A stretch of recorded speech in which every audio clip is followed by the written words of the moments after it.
नमस्कार, मैं चैतन्य कुमार शास्त्री ज्योतिष विषय में आप सबका स्वागत करता हूं। आज मैं लेकर आया हूं लग्न चार्ट में सभी घरों में शनि क्या प्रभाव देता है। अपना अपना कुंडली निकालिए और देखिए किस घर में है, मिलान कीजिए। अगर प्रथम स्थान में अगर शनि है, लग्न में अगर शनि है, तो शनि पर अगर शुभ ग्रहों की अगर दृष्टि पड़ती है या शुभ ग्रह के साथ अगर शनि बैठा हुआ है तो बहुत ही नेक फल देगा, भाग्यशाली होगा, दिनों दिन रात दोगुना चौगुना करेगा। वह अपने इनका भाग्य इतना सुंदर होगा कि दिनों दिन तरक्की होती चली जाएगी। अगर दूसरे स्थान में अगर शनि है, शनि अगर द्वितीय घर में है, धन भाव में है, तो शनि किस ग्रह के साथ बैठा हुआ है उस पर डिपेंड करेगा। 8वें घर पर किसका ग्रह बैठा हुआ है, 8वें घर से ताल्लुकात रखता है। अगर 8वें घर में शुभ ग्रह अगर बैठा हो तो शनि नेक फल देता है। अगर तीसरे घर में अगर शनि हो, शनि की 3 दृष्टि होती है, तीसरा, 7वां और 10वां। अगर शनि अगर तीसरे घर में बैठा हुआ है तो वह शुभ ग्रह से अगर युक्त है, शुभ ग्रह के साथ बैठा हुआ है तो शनि बहुत ही नेक फल देगा। इसके सामने में शत्रु टिक नहीं पाएगा, ये बहुत ही बलशाली होगा और अपने परिवार का भरण पोषण करने वाला होगा। अगर शनि चतुर्थ घर में बैठा हुआ हो, माता के घर में बैठा हुआ हो, चतुर्थ घर में अगर शनि बैठा हुआ है तो वह अगर त्रिकोण में इसकी राशि अगर बैठी हुई है, सशक्त योग बनाकर बहुत ही अच्छा फल देता है। अगर केंद्र में अगर इसका राशि अगर नहीं बैठा हुआ है तो शुभ ग्रह की अगर दृष्टि है तो फिर अच्छा फल देगा। अपने नाम फेम कमाने का इसका बहुत सारा साधन मिलेगा। अगर शनि अगर पंचम स्थान में बैठा हुआ है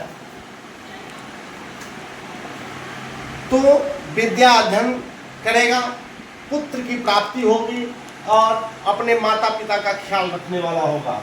अगर शनि अगर छठे स्थान में अगर बैठा हुआ है तो शत्रु पर आसानी से विजय प्राप्त कर लेगा, अपने बल बूते पर नौकरी हासिल करेगा। शनि छठे घर में अच्छा माना जाता है और अपने अधिकार क्षेत्र को वह सहज तरीका से प्राप्त कर लेगा। शनि अगर 7वें स्थान में अगर बैठा हुआ हो, 7वें घर में अगर बैठता है शनि तो उतना अच्छा नहीं माना जाता। शनि 7वें स्थान में बैठने से पत्नी जो मिलती है वह क्लेश पूर्ण होता है, पत्नी से बनती नहीं है और शादी के बाद बहुत ही नकारात्मक ऊर्जा उसके घर में प्रवेश कर जाता है। इसलिए शनि को 7वें स्थान में अगर हो तो अच्छे ज्योतिष से परामर्श लेकर इनकी शांति करा लेनी चाहिए। अगर शनि 8वें घर में बैठा हो तो उस व्यक्ति का निसंदेह आयु अधिक होगा, कम से कम 80 वर्ष की तो आयु निश्चित होगी। शनि 8वें घर में रहकर अगर शनि की 8वें घर में बैठकर अगर शुभ ग्रह की दृष्टि अगर पड़ती है तो यह तंत्र मंत्र का ज्ञाता होता है, वैज्ञानिक भी बनता है, ऐसा देखा गया है। शनि अगर 9वें घर में बैठा हो तो भाग्यशाली होगा, पुत्रवान होगा, साथ में इसको मैथ की अच्छी जानकारी होगी। अगर शनि 10वें घर में अगर कर्म स्थान में अगर बैठा हो तो बहुत ही भाग्यशाली होगा।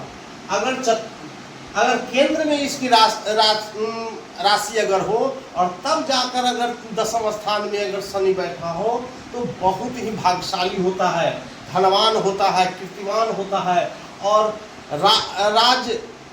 राज्य पदाधिकारियों से उसे तालमेल बैठता है और राजनीति में भी बहुत अच्छा उसका महत्व होता है, राजनीति में भी बहुत अच्छा परफॉर्मेंस देता है। शनि अगर 11वें स्थान तो इसका रिजल्ट थोड़ा लेट होता है लेकिन दुरुस्त होता है। इस पर अयासी व्यक्ति न हो, शराबी न हो, तो यह 11वें स्थान में बैठकर बहुत ही नेक फल देता है। इसका राहु केतु पर डिपेंड करता है। 48वें वर्ष में इसका भाग्य उदय होता है और राहु केतु भी इसका सहयोग देता है। 48वें वर्ष के बाद पीछे मुड़कर नहीं देखता। शनि 12वें स्थान में बैठा हो तो शनि यहाँ भी ठीक ठाक यही रिजल्ट देता है, लेकिन 12वें स्थान में अगर शनि होने से अच्छे ज्योतिष से परामर्श लेकर इसकी शांति करा लेनी चाहिए। उससे शांति कराने से शुभ फल मिलता है। अगर अपना कुंडली बनाना हो, बच्चे का कुंडली बनाना हो या कुंडली का विश्लेषण कराना हो तो 73 680 90 181 पर संपर्क करें। नमस्कार।